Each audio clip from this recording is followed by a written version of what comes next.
Alors j'ai habité 9 ans à Jérusalem, entre 1994 et 2002, au lancement du processus de paix israélo-palestinien. À l'époque, il y avait un espoir qui depuis, hélas, est retombé. Et donc nous retournerons dans cette ville 3 fois sainte, Jérusalem, qui est une ville revendiquée à la fois par les Israéliens et les Palestiniens. Israël qui, l'an prochain, lorsque nous y serons, pratiquement au même moment, fêtera ses 70 ans. Nous irons dans la vieille ville de Jérusalem, le long des remparts, au mur des lamentations. Nous irons également aussi sur l'esplanade des mosquées, donc sur ces deux lieux saints là, qui se contiguent, là, où Juifs vont prier et Palestiniens vont également prier.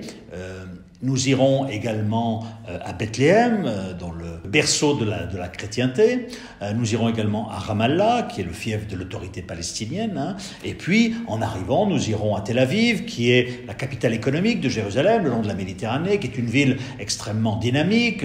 On a coutume de dire, en Israël, à Jérusalem, on prie, à Tel Aviv, on fait la fête, et à Haïfa, on travaille. Donc, nous irons à Tel Aviv, on y passera une nuit, et ensuite nous remonterons le long de la Méditerranée, Césarée, pour aller vers le lac de Tibériade, au pied du plateau du Golan, qui est occupé aujourd'hui par Israël, revendiqué par la Syrie. Ensuite, nous redescendrons le long du Jourdain, ce fleuve mythique qui démarque, qui fait la frontière entre Israël et la Jordanie, avant d'aller à Masada, aussi endroit chargé d'histoire, la mer Morte, et puis ensuite nous remonterons sur Jérusalem, où nous resterons, je crois, 3 jours, qui est vraiment le clou du voyage, parce que Jérusalem est une ville, je crois, à nulle autre pareille.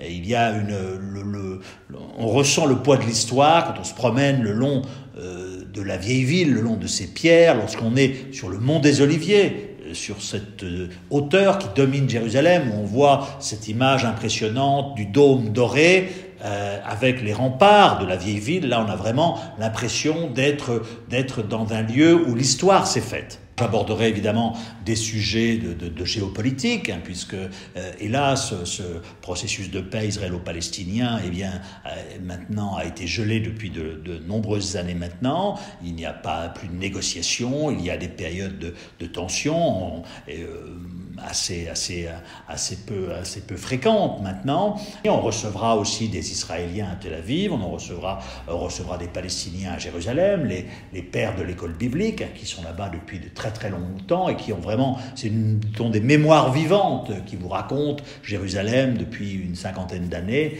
et qui nous diront justement pourquoi il y a ce refus de part et d'autre de vouloir finalement se réconcilier.